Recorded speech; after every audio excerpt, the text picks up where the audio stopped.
Across the galaxy, there is one name spoken in fear. One word that makes even the bravest captains lower their voices and the strongest soldiers grow pale. That word is Kargath. The Kargath are not like other species. Their homeworld is a nightmare, a planet where survival is almost impossible. The skies burn with storms of fire. The seas crash with waves taller than towers. The land is filled with creatures that can bite through steel, creatures that hunt not for food, but for the joy of killing. On Kargatha's world, only the cruel, the strong, and the merciless survive. For countless centuries, the galaxy has accepted this truth: the Kargath are the Deathworlders. No one else could claim the title. No one else could understand what it meant. The Kargath wore the word like a crown, and every other race trembled before them. In the great halls of the Galactic Council, ambassadors signed treaties with shaking hands. Merchant fleets paid tribute just to be left alone. When Kargath warships entered a system, defenses powered down before the first shot was fired. To resist them was to invite death. To oppose them was to vanish in fire. The Kargath believed themselves unique. Alone. The single apex predator of the stars. They saw other civilizations as soft, weak, and fragile. They looked down on them with disgust. But then, a whisper began to spread. It started with a discovery in the archives of an ancient exploration network. Long ago, unmanned probes had been sent across uncharted space, cataloging worlds and gathering data. For centuries, those records had gathered dust. Now, one probe's report had resurfaced. It spoke of a world on the edge of the galaxy. A planet of strange colors, blue oceans that covered most of its surface, green continents filled with endless forests, white peaks capped with ice. At first, it looked beautiful. But as the data unfolded, beauty turned into horror. The oceans were not calm seas. They were violent, filled with storms that could shatter fleets. The lands were shaken often by earthquakes, split open by volcanoes, torn apart by winds that moved faster than sound. Even the calmest regions hid dangers: venomous creatures, towering beasts with crushing strength, and predators with cunning intelligence. The probe had recorded images of creatures that no alien scholar could believe. Beasts that ran in packs, hunting larger prey. Birds of prey diving at terrifying speed. Even simple plants that burned flesh or poisoned blood. The galaxy whispered, could this be another Deathworld? The rumor spread like wildfire. From mining stations on the rim to the halls of the council, every species spoke of it. A new Deathworld, hidden until now? Could there truly be another race hardened by such chaos? When the whispers reached the Kargath, their response was simple. They laughed. To them, the idea was impossible. For ages they had stood alone. For ages no one had matched their strength.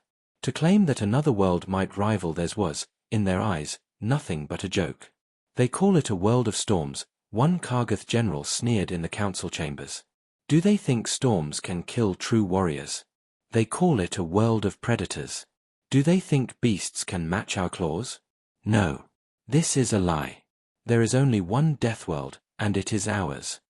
Other species remained silent. They feared to speak against the Kargath. But in the quiet corners of stations and ships, doubt lingered. If the probe's data was true, then somewhere out there, beyond the reach of the Kargath, was a planet as brutal as theirs. Perhaps even more brutal. The Kargath dismissed the idea. But still, the thought nagged at them. If such a world existed, what kind of beings would live there? Could they have survived long enough to build fire, to build tools, to build civilization? Or would they be nothing more than beasts, trapped in endless struggle? The Kargath wanted proof. And so they sent scouts. Silent ships crossed the edge of the galaxy, guided by the old probe's coordinates. Weeks turned into months as they searched. Many began to doubt they would find anything. And then, one ship reported success. They had found the world. The crew stared through their viewports at a planet that glowed in the dark of space. Blue oceans swirled with storms. White clouds raced across the surface. Lightning flashed in violent bursts. Volcanoes burned red on the land below. It was beautiful. And it was terrifying. The Kargath captain made a simple report: we have found it. The world of chaos exists. The data streamed back to the homeworld. More probes were sent. More reports came in. Every scan confirmed the same truth: this was no ordinary planet. But there was something else. Something no Kargath expected. Amidst the storms and beasts, there were structures. Towers of metal. Lights shining against the dark. Machines moving across land and sky. And then, the image that silenced the council chamber: creatures walking upright. Thin, fragile-looking, without claws, without armor. They carried tools. They carried fire. They carried weapons. The chamber grew cold. For the first time in their history, the Kargath stared at another intelligent species, living on a death world. The whispers grew louder across the stars. Who are they? How did they survive? The answer came with a name. A name spoken in a dozen alien tongues, yet carrying the same weight everywhere it spread. Humans. The Kargath laughed once more. Fragile, soft-skinned beings could never be true Deathworlders. Yet, deep inside, doubt began to gnaw at them. If humans had survived on such a world, what did that mean? What would happen when Deathworld met Deathworld? The Kargath scouts had found the world. They expected to see only storms and beasts, maybe ruins of life that had tried and failed to survive. But when their ships entered orbit, they saw something none of them had imagined. The planet was alive. Across the blue oceans and green continents, there were cities. Towers of glass and steel reached toward the sky. Lights shone brightly in the darkness, brighter than the stars. Roads stretched like veins across the land, and machines flew through the air like swarms of metal birds. The Kargath had prepared to mock this so-called death world. But as their scanners pulled in the data, laughter died in their throats. The creatures below, these humans, were not only surviving. They were thriving. The Kargath gathered in silence aboard their warship, staring at the images. Humans walked openly in the streets, wearing strange coverings on their fragile skin. They moved with purpose, building, trading, exploring. Children laughed and played in the shadow of storms that would have torn other species apart. It was madness. How can they live like this? One warrior whispered. The weather alone should kill them. They are weak, the commander growled. Look at them. No claws. No fangs. Their bodies are fragile. Their bones will break with a single strike. They are nothing but prey animals pretending to be people. But the prey animals did not look afraid. They walked through rain and lightning as if it were nothing. They built homes on the edges of volcanoes. They sailed across oceans where waves swallowed ships whole. The Kargath could not understand. The reports spread quickly. Soon the whole galaxy knew of the humans. Traders, smugglers, and ambassadors spoke of the new species with wonder and unease. They live on a death world, some whispered. They are fools, others said. But always the question returned, how have they survived this long? For the Kargath, the question became an obsession. Pride told them humans could not be equals. Yet fear whispered something else. Perhaps humans were even more dangerous than they appeared. To answer this question, the Kargath decided to test them. The council chamber was filled with shadows when the decision was made. The Kargath leaders stood tall, their bodies marked with scars from countless battles. We must know their strength, said the warlord Vroga. We will invite them to a test. If they are weak, the galaxy will see the truth. If they are strong, he paused, and his eyes burned. Then we will know what threat they pose. The plan was simple. Humans would be brought to a neutral world. There, in an arena built for predators, they would be forced to survive against dangers designed to crush even the strongest species. The galaxy would watch. The Kargath were certain the humans would fail. The invitation was sent. When the message reached Earth, leaders debated long into the night. Was it a trap? Was it an opportunity? The words of the Kargath carried weight. To refuse would make humans look weak before the galaxy. To accept might mean death. In the end, the humans agreed. They had always walked into storms, into darkness, into danger. This would be no different. So a ship was prepared. A small group of humans, soldiers, explorers, scientists, stepped forward to represent their world. They carried simple tools, weapons, and a flag marked with the symbol of Earth. When the human ship arrived at the neutral station, the galaxy gathered to watch. Millions of eyes turned toward the arena.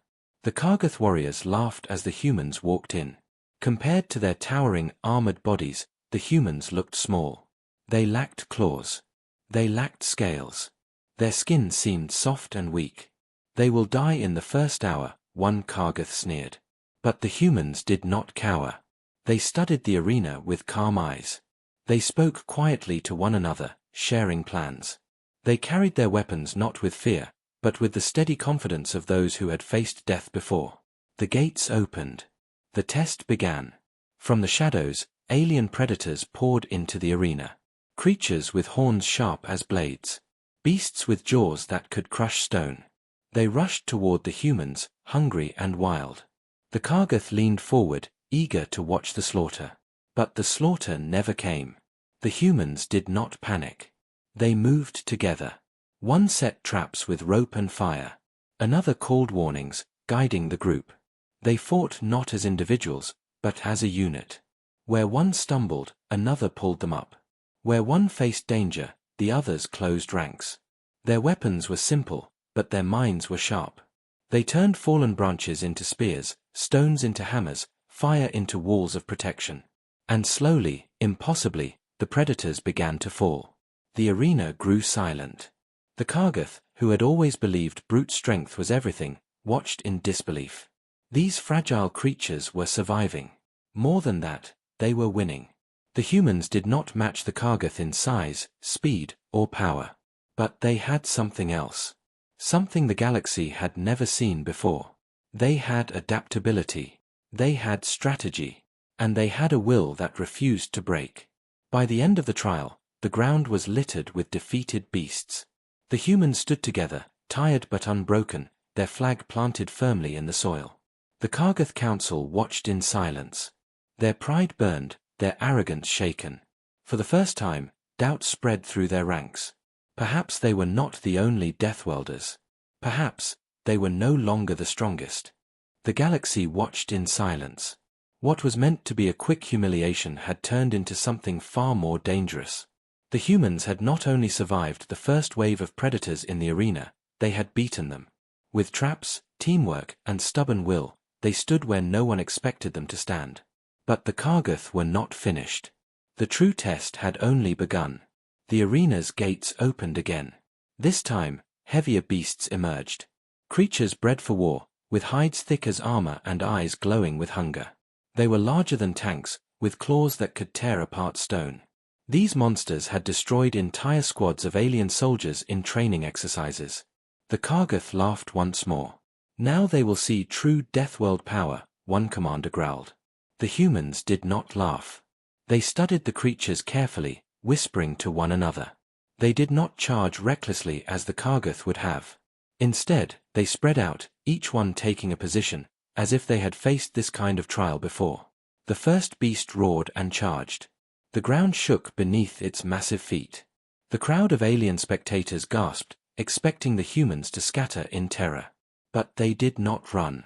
Instead, one human stood directly in the path, holding nothing but a sharpened spear. At the last moment, he leapt aside. The beast struck a trap the humans had built earlier, hidden beneath loose soil. Spikes rose from the ground, piercing its legs. It fell with a thunderous crash. The audience roared in disbelief. Another human shouted orders. Firebombs made from oil and cloth lit the night. The beasts shrieked in pain as flames spread across their hides. Still, they fought on, stronger than any predator from Earth. But the humans adapted. They always adapted. Hours passed. The test dragged on longer than any trial the Kargath had ever seen. By the end, the humans were bloody, bruised, and exhausted. But they were alive. And more importantly, they were together. Where one had stumbled, another had lifted him. Where one had been cornered, the others had struck from behind. The humans refused to abandon each other, even in the face of death. The Kargath, who valued strength above all, could not understand it. They fought as individuals, each warrior seeking glory. But the humans fought as a unit, each one willing to die for the others. That was their strength. Among the watching crowd of alien delegates, whispers spread like wildfire. Did you see how they fought? They are fragile, yet they endure. No one else could have done this.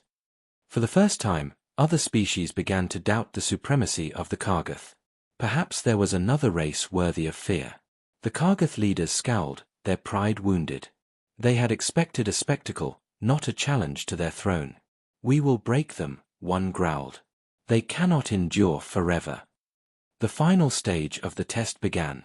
The arena floor shifted, breaking apart to reveal a new nightmare. From beneath the ground rose mechanical predators, machines built by the Kargath themselves. These were not natural creatures, but weapons forged for war. Blades whirred, claws snapped, and glowing eyes locked on the humans. This time, there would be no escape. The Kargath leaned forward eagerly. They had designed these machines to be unstoppable. To see humans crushed beneath them would restore their pride. The machines charged. The humans did not panic. Instead, they did something that stunned the galaxy. They smiled. "Machines," one human muttered. "We've fought worse back home." They moved quickly, faster than before. Their scientists analyzed the machines even as they attacked. Their soldiers drew the machines away, baiting them into traps. Their engineers turned fallen parts into weapons, ripping wires, using broken blades. It was chaos. Sparks flew. Metal crashed against stone. The ground burned with the heat of engines and fire. And yet, through the madness, the humans found a rhythm. They moved like hunters. They fought like survivors. And slowly, impossibly, the machines began to fall. One by one, the Kargath weapons collapsed, sparks dying in the dirt. When the last machine lay broken, the humans stood tall. Their bodies were battered, their clothes torn, but their eyes were unbroken. Together, they lifted their flag once more, planting it firmly into the ground. The arena went silent. Every alien who watched knew what they had just seen. The humans were not prey. The humans were not weak. The humans were something else entirely. The word whispered across the galaxy like a storm: Deathworlders. The Kargath Council sat in stunned silence. Never before had another species matched them. Never before had another race survived their tests. And yet these fragile-looking beings had not only survived, they had triumphed. For the first time in their history, the Kargath felt fear. If the humans could survive the arena, what else could they do? What would happen if they turned that same determination against their enemies in war? The galaxy leaned forward, holding its breath. The story of the humans was only beginning. And the balance of power was about to change forever. The arena was quiet. Too quiet. The humans had done the impossible. They had survived beasts, fire, storms, and even the war machines of the Kargath.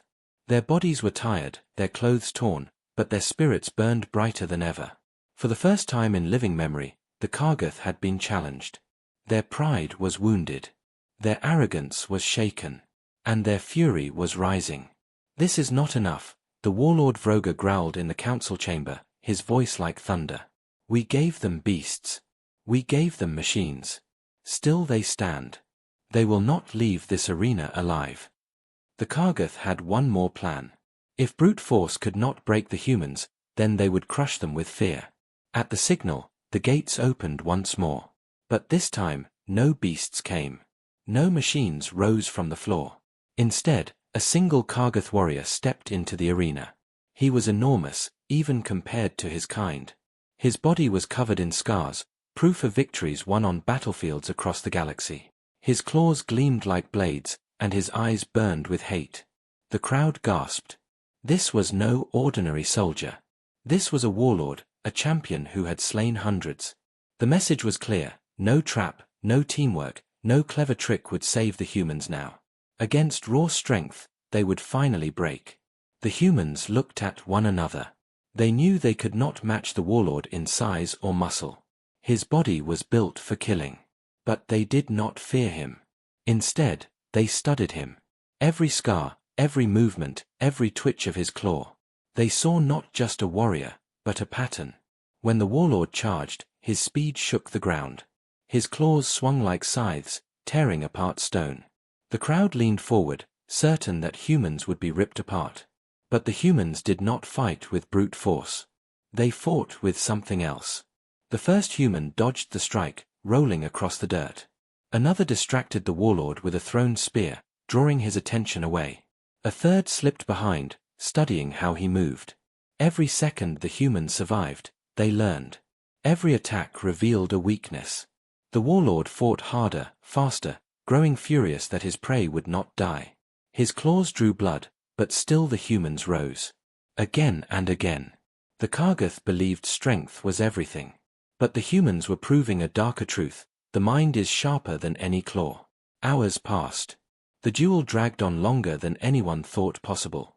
The humans refused to give the warlord what he wanted. They refused to die. Instead, they adapted. One human noticed the warlord's steps grew heavier on his left side. Another saw his strikes slowed after each furious charge. They shared information with quick words, with hand signals, with trust. Slowly, a plan formed. The humans lured the warlord toward the shattered remains of one of the fallen machines.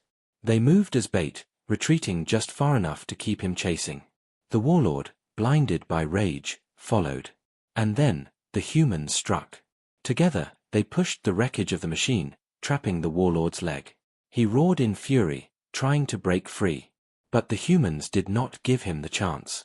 They swarmed him, not with claws, not with brute strength, but with precision. Strikes to the weak joints in his armor.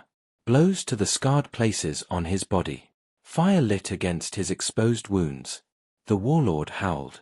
For the first time, a Kargath warrior knew what it meant to be prey. With one final move, the humans brought him crashing down. Dust and silence filled the arena. The crowd was stunned. Never, in all of history, had a Kargath warlord fallen to another species. And certainly not to beings so small, so fragile-looking. The humans stood over the fallen champion. They did not cheer. They did not boast. They simply raised their flag again, their faces calm, their eyes unbroken. The message was clear: strength was not their greatest weapon. Their weapon was their mind. Across the galaxy, the whispers grew louder. The humans think like no other race. They adapt. They learn. They turn weakness into strength. They may be the true Deathworlders. For the first time, the Kargath were afraid. Their claws, their storms, their monsters, none of it had stopped the humans. If these fragile beings could outthink them in the arena, what might they do on the battlefield? In the council chamber, silence filled the air. The Kargath warlords shifted uncomfortably, their pride crumbling under the weight of truth. They are not beasts, one muttered. They are not prey, said another. Finally, Vroga slammed his claw against the table. Then what are they? He demanded. The answer came not from the Kargath, but from a trembling ambassador of another race. His voice was quiet, but it echoed through the chamber like thunder. They are survivors, he said. And survivors are more dangerous than killers. The humans had revealed their hidden weapon. It was not their claws, nor their teeth, nor their strength. It was their mind. And the galaxy would never look at them the same way again. The galaxy had seen enough to know the truth: humans were dangerous. They had survived storms, monsters, machines, and even a Kargath warlord. But the Kargath were not ready to surrender their throne. No tricks. No traps. No games, Warlord Vroga declared before the council. His voice shook the chamber. If they want to call themselves Deathworlders, then let them prove it in combat. One of them against one of us. The galaxy held its breath. A duel between Deathworlders. Strength against strength. Endurance against endurance. It would be the final test. When the challenge reached the humans, they gathered in silence. They knew what it meant. This was no longer about survival in an arena. This was about honor, about proving who they were to the galaxy. The Kargath expected Earth to send their strongest warrior, a giant, perhaps, or a soldier with muscles like steel. But when the human delegation stepped forward, they chose someone unexpected. An older man. Scars on his face. Hair turning gray. His armor was dented, worn from battles long past. The Kargath laughed. This is their champion. A broken old man. But the humans did not laugh. They knew why he had been chosen. He was not the strongest. He was not the fastest. But he was something far more dangerous. He was someone who refused to die. The arena was prepared for the duel. No traps, no beasts, no machines. Only 2 fighters and the silent eyes of the galaxy. The Kargath champion was a beast of a warrior, taller than 2 men, his body covered in heavy armor, his claws sharpened for the kill. His name was Karzul, a fighter feared even among his own kind. The human stepped forward slowly, every movement calm. His name was Marcus. He carried only a battered blade, its edge marked with countless battles. The duel began. Karzul roared and charged, claws flashing. His strikes were fast, heavy, powerful enough to crush bone in an instant. Marcus dodged, but not always. Claws raked his side, blood spilled onto the dirt. The crowd gasped. Surely, he could not last long. But Marcus rose again. Karzul struck harder, driving him back. Bones cracked under the blows. Marcus staggered. Yet still, he rose again. The Kargath were confused. To them, pain meant weakness.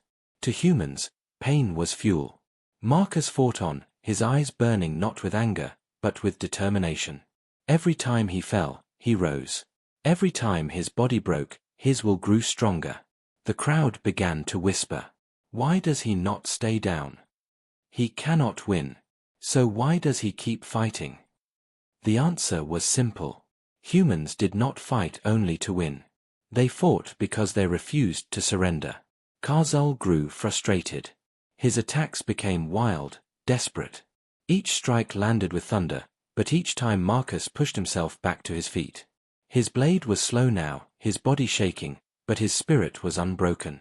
For the first time, Karzul began to feel fear. The duel was not about strength anymore.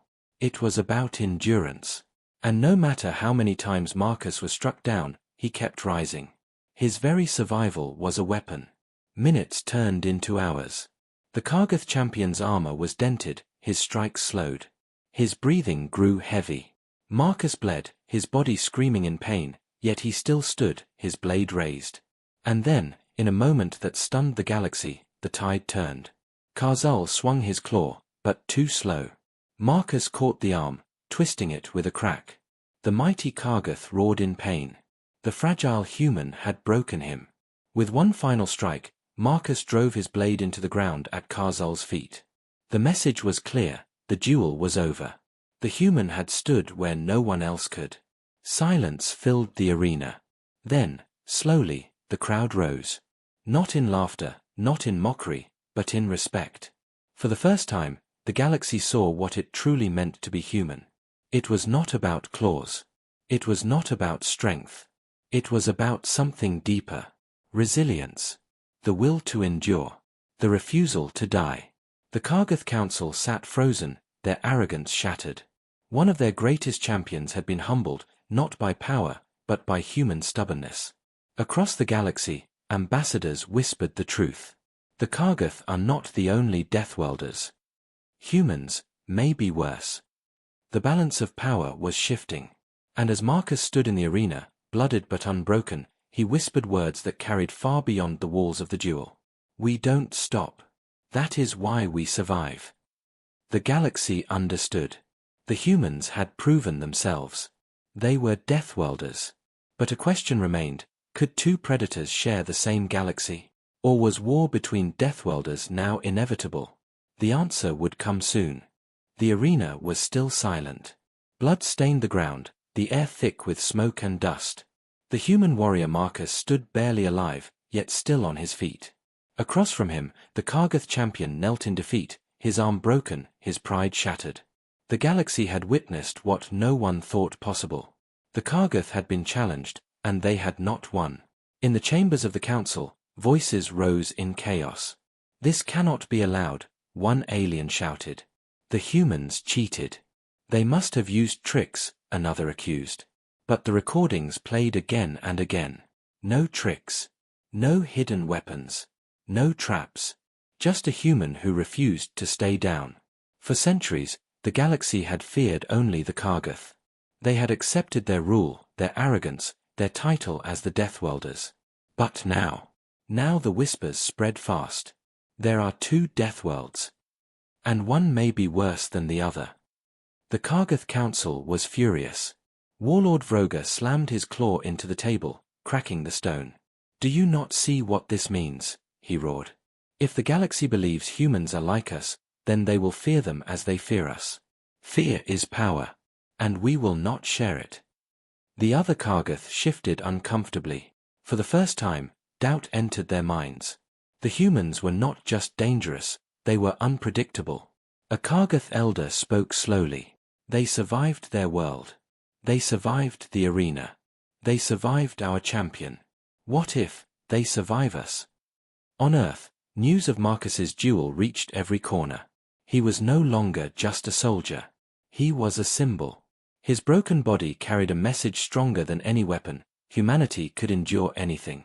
Children whispered his name. Leaders saluted his sacrifice. And across the oceans and cities, a fire spread.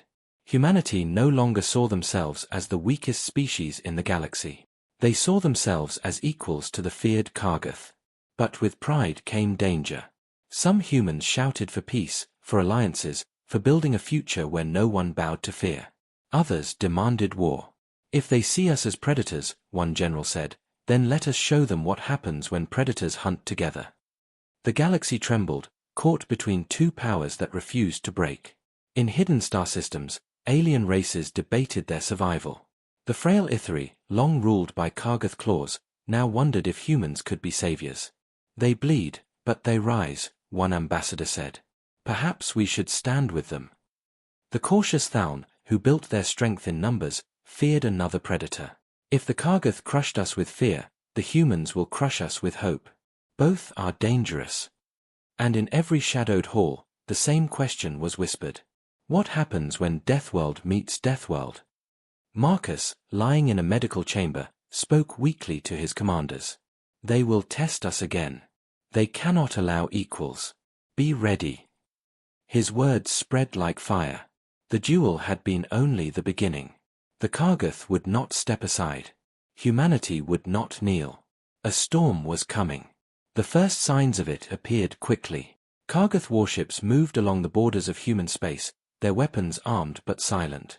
Human fleets answered, bristling with missiles and railguns, every ship on edge. Across the galaxy, neutral worlds watched in fear. If war erupted between these two predators, nothing would survive untouched. But still, there was something deeper in the silence, respect. The Kargath, proud and fierce, had finally found a rival they could not dismiss. The humans, stubborn and unbreakable, had proven they belonged among the galaxy's strongest. For the first time in history, the galaxy was balanced on a knife's edge, caught between two Deathworlders. And yet, in the heart of this tension, something unexpected grew. A Kargath warrior approached a human commander after the duel, his voice low but steady. You fight as we do, he admitted. But you do not fight for dominance. You fight to endure. There is honor in that. The human commander nodded. And you fight with pride. But pride alone will not keep you alive. Maybe we have something to teach each other. It was not peace. It was not alliance. But it was the first spark of understanding. The galaxy would never be the same again. Children of distant worlds no longer spoke only of Kargath monsters. They whispered of humans who walked through storms, who tamed fire, who fought until their last breath. The title of Deathworlders no longer belonged to one species. It was shared now, whether the Kargath liked it or not. And in that sharing, the galaxy trembled, because when two predators walk the same stars, every other creature must decide. Run, hide, or follow. As Marcus finally closed his eyes in rest, he left behind words that echoed across space. We are not here to replace you. We are here because this galaxy is wide enough for more than one kind of survivor. Remember that before you try to test us again. The Kargath heard his warning. The galaxy heard it too. And so began a new age, the age of Deathworlders. Not one, but two.